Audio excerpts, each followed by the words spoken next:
Beta, in this chapter, the address, we have read till date that the narrator means जो आपको story सुना रही है, जो नरेटर थी वो एक एड्रेस पे गई थी और उसने वहाँ पर एक लेडी को देखा जिसने उसकी मदर का ही कार्डिगन डाला हुआ था और बट उस लेडी ने जो है उस नरेटर को पहचानने से मना कर दिया। शी रिफ्यूज टू रिकग्नाइज हर, उसको पहचानने से उसने रिफ्यूज़ कर दिया। और उसके बाद जो नरेटर थी वो स्टेशन की तरफ जा रही थी और अपनी पुरानी बातें याद कर रही थी, मीन्स वापस अपने घर जा रही थी और पुरानी बातों को याद कर रही थी कि किस तरह से उसकी मदर ने उस लेडी से उसे इंट्रोड्यूस करवाया था। तो वो बताती है कि उसकी मदर ने बताया था कि वो कोई उसकी ओल्ड एक्वेंटेंस है, पुरानी जान पहचान वाली है, और वो जब भी उनके घर आती थी कुछ ना कुछ जो है सामान वो ले जाती थी। तो देखिए what happens next. Every time she leaves here she take something home with her, said my mother. मेरी माता जी ने कहा कि एवरी टाइम, हर बार, शी लिव्स हियर, जब वो यहाँ से जाती है, she take something home with her, वो अपने घर अपने साथ कुछ ले जाती है। She took all the table silver in one go and then the antique plates that hung there. वो सारी की सारी टेबल सिल्वर यानी कि जो कटलरी होती है, जो आपके फोक स्पून्स होते हैं, वो उनके सिल्वर यानी चांदी के थे। वो कहते एक बार में वो सब ले गई थी और दूसरी बार में जब था तब क्या ले गई, एंटीक प्लेट्स थी कुछ जो कि दीवार पर लटकी रहती थी, वो उन्हें भी ले गई।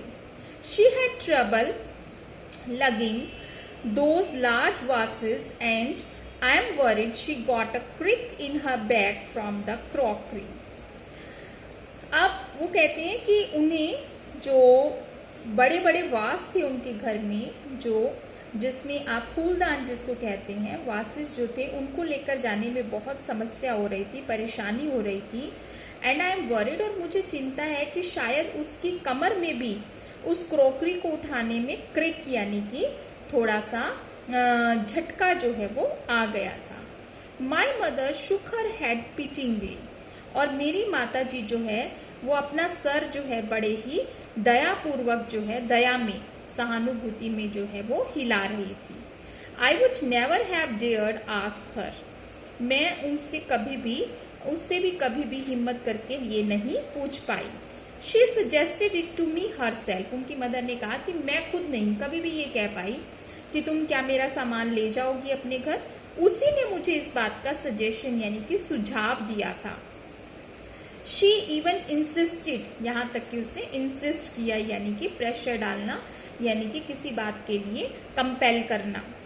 She wanted to save all my nice things, वो मेरी सब अच्छी चीज़ों को बचाना चाहती थी। If we have to leave here we shall loss everything, she says, वो कहती है कि अगर हमें यहाँ से जाना पड़ा तो हमें ये सब चीज़ें खो देंगे।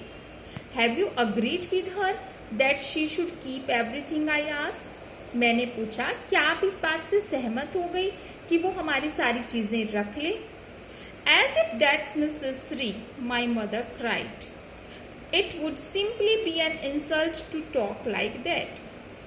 वो कहती है इसकी क्या ज़रूरत है, माई मदर क्राइड, मेरी माता जी जो है वो चिल्लाते हुए बोली कि इसकी क्या ज़रूरत है, that she it would simply be an insult to talk like that, उनसे इस तरह से बात करना उनकी इंसल्ट करना, उनका अपमान करना होगा। And think about the risk she is running, और तुम उस रिस्क के बारे में तो सोचो जो वो उठा रही है। Each time she goes out of our door with the full suitcase और बैग, हर बार वो हमारे घर से पूरा सूटकेस उठाकर या बैग उठाकर लेकर जाती हैं। आपको समझ में आया इस पैराग्राफ में क्या हुआ बेटा? यहाँ पर वो नरेटर जो है हमें कहानी सुना रही है, जो वो अपनी मदर के साथ की कॉन्वर्सेशन याद कर रही है कि जब ये लेडी हमारे घर से सामान लेकर के जाती थी तो मेरी माता जी ने बताया थी कि कैसे वो एक बार में ही सारी सिल्वर की जो स्पून्स हैं, कटलरी जो है वो ले गई थी, एक बार में एंटीक प्लेट्स जो है वो ले गई थी, और जो बहुत सारा सामान इतना लेकर के जाती थी वो कि उसे उठाने में भी उसे प्रॉब्लम होती थी। और ये सब चीज़ करने के लिए उसने उनकी मदर को इंसिस्ट किया था कि आपका सारा सामान यहीं छूट जाएगा इन केस वॉर एग्जिस्ट, अगर वॉर ऐसे ही चलती है तो, और इसलिए आप मुझे ये मेरे पास ये सामान रखवा दीजिए। और उसकी मदर ने कहा कि मैं उससे ये कैसे बात कर सकती हूँ कि वो ये सामान रख ले या हमें वापस कर दे, ऐसा करना उनकी इंसल्ट करना होगा। सो ये सारी कॉन्वर्सेशन वो याद करती है। What happens next will be reading in the next video.